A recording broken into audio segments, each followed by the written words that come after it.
I'm here at BGG.CON 2014 with Chris from Wattsalpoag Games. Well pronounced, thank you. So, would you like to show us one of your games, which is Switching Tracks? Switching Tracks is our brand new one. We just did the Kickstarter this summer, and we were supposed to have it in time for Essen, but we got a little delayed, so now we're saying by the end of the year. It's a train game. Pick up and deliver train game. You pick up the goods in wherever city they happen to be, and you fill those by flipping over a card and saying, okay, there's cars in Memphis or whatever. You deliver them to a city that matches the color of the good. So if I have cows here, they have to deliver to one of these 3 brown cities. And wheat has to be delivered to a yellow city, and so on. All right, everybody starts with a slow train. Your train only has a speed of 2, same here. And you only have 1 car for picking things up, so you can only carry 1 thing at a time. Everybody also starts with 1 switch man. He lets you change 1 switch before you start moving. So what I'm going to do is I can use him, I can change this switch, I can turn right to go to Chicago, I can turn left, which takes me over here to Boston, or I could go straight through to Memphis. In case the camera can't see it, there's these little switch tracks that have corners, and on the back there are straight tracks. And so that can just switch them around so you can go different places. Right. You can choose which way you want to go there. So what you do is on your turn, I have a speed of 2, which means I'm going to visit 2 cities. So I start, I'm going to pick up a cow in Cleveland, because there happen to be cows here. I put it on my train, and then my first city I go to is Memphis, which happens to be a brown city. Since the cow is brown, I get to deliver it. Anything I deliver goes back here to my depot, behind my station.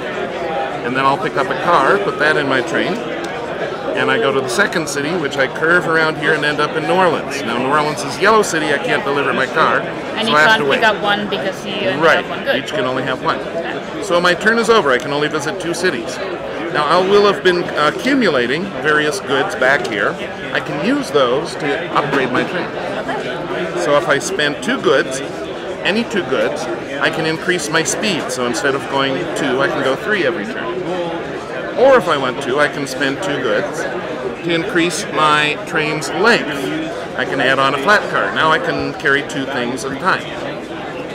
You can also spend goods to grab more switchmen, so then I can change more switches before I go. Now I can change 3 switches every turn before I go. And do these get used up, or do you just every time every turn you can use it, that's right. But the more you have, the more switches you can throw. Yep. How do players win the game? They win the game by getting 5 contracts. There are 10 contracts out here. This one requires 2 cows and 2 trees. There you go. Hold it up for the Go ahead camera. and hold it up. So there's a bunch of different things on here with different amounts of goods. Yes, that one has a cow, a tree of wheat, and 2 of anything.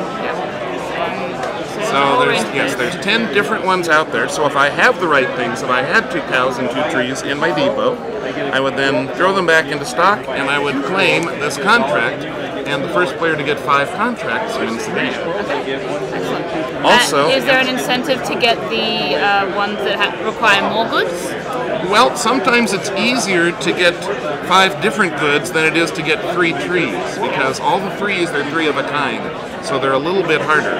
But there is an incentive for getting a contract, and that every time you fulfill a contract, you get to look through this stack of office cards. These are offices. And you get to choose one, which will let you do special things during the game. This one is an equipment office, and it has 2 spots on there. I don't know if you can hold it like that so you can see. There you go. It has 2 spots on there, so I put 2 of these little discs on there to activate it, and then I can use it twice. And this one lets me increase my speed, load capacity, and switchman by 1 for 1 turn only. There are 9 different offices. Each one has their own special abilities, and they're all worthwhile. But you get an office to start the game, and you can only get another one every time you fill a contract. And when you use all the discs on it, you just lose the thing? Yeah, basically you can't use it again. However, next time you could pick up an office, instead of picking up a new one, you can refill an old one. Okay. Like that, yep. All right. It plays in about an hour, plays with up to 5 players. We have, it's on its way, like I said. As soon as it gets manufactured, they'll throw it on a ship and it'll get here when it gets here. In the meantime, first of all, would you say it's a light, medium, or heavy game in terms of being able to pick it up? What kind of age range would you recommend? Well, we have 10 to adult on the box, and I think that's about a good range. Although I know some people with kind of smart 8-year-olds who, if there's an adult sitting with them saying, now you do this, then they can do it. But it's kind of a medium game. It takes close to an hour to play, maybe a little less as you get used to it, and certainly less if you only play it with 2 or 3 people. And where can people pre-order it at the moment if they're interested in getting a copy? Right now we aren't taking pre-orders, but if you go to our website, www.Wattsalpoag.com, then we will put up there, as soon as it's available, we'll have it available. We'll let you know. All right, excellent. Thanks very much. Sure, thank you very much.